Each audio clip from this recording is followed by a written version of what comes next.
adalah gembalaku, takkan kekurangan aku. Ia membaringkan aku di padang berumput hijau. Shalom, selamat pagi. Salam jumpa lagi dalam Sabda Siap Saji, hari Selasa 26 Juli tahun 2022. Marilah kita berdoa. Dalam nama Bapa dan Putra dan Roh Kudus. Amin.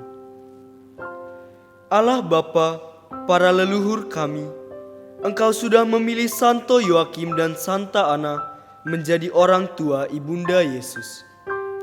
Semoga berkat doa mereka, kami menerima keselamatan yang Kau janjikan. Dengan pengantaran Kristus Tuhan kami. Amin. Inilah Injil suci menurut Matius. Sekali peristiwa, Yesus berkata kepada murid-muridnya, "Berbahagialah matamu karena melihat, berbahagialah telingamu karena telah mendengar. Sebab aku berkata kepadamu, banyak nabi dan orang benar ingin melihat apa yang kamu lihat, tetapi tidak melihatnya, dan ingin mendengar apa yang kamu dengar, tetapi tidak mendengarnya." Demikianlah sabda Tuhan. Terpujilah Kristus.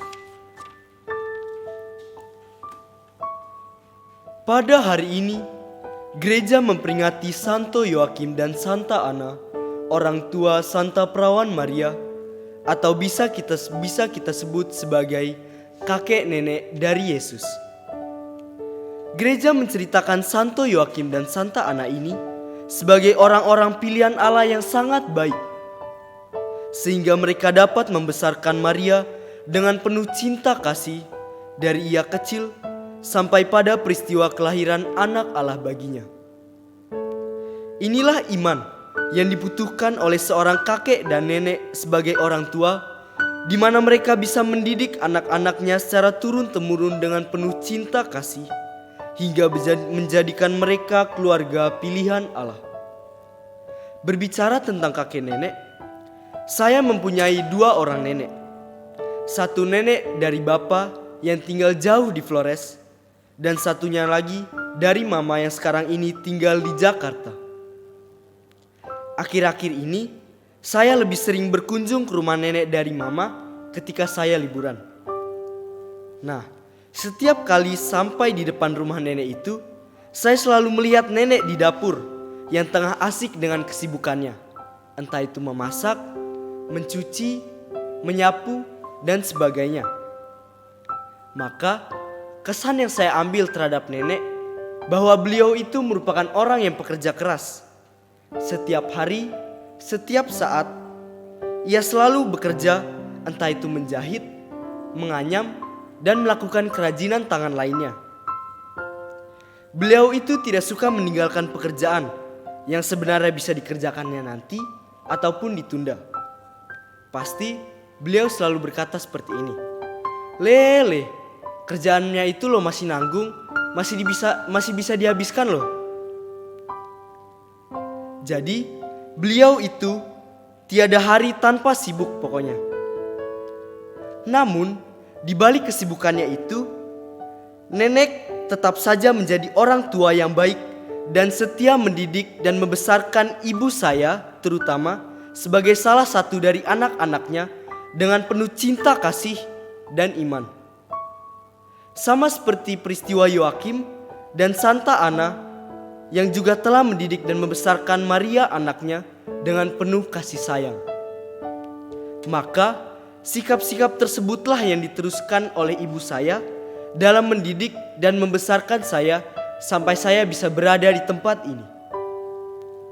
Jadi, latar belakang peristiwa Santo Yoakim dan Santa Ana ini beserta Injil pada hari ini memberikan kita sebuah pesan. Pesan apa? Bahwa kita harus senantiasa bersyukur dalam hidup, dan berbahagia terhadap rahmat Allah Bapa yang begitu luar biasa dalam diri orang tua kita. Karena mereka telah mendidik, membesarkan, dan menjadikan kita baik dan beriman di hadapannya. Dalam hidup, terkadang kita selalu berada dalam fase terpuruk, entah itu kesulitan dan juga ketakutan dalam hidup kita.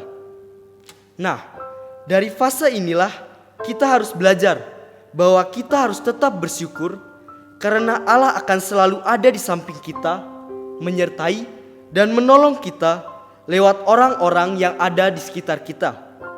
Entah itu teman-teman kita, keluarga, kakek nenek, dan terutama orang tua kita. Jadi, jangan pernah berhenti untuk bersyukur dan berbahagia terhadap hidup kita. Sebab setiap hidup dan jalan yang telah kita ambil dan kita jalani merupakan berkah dari Allah Bapa di surga. Amin. Selamat pagi, Tuhan Yesus memberkati.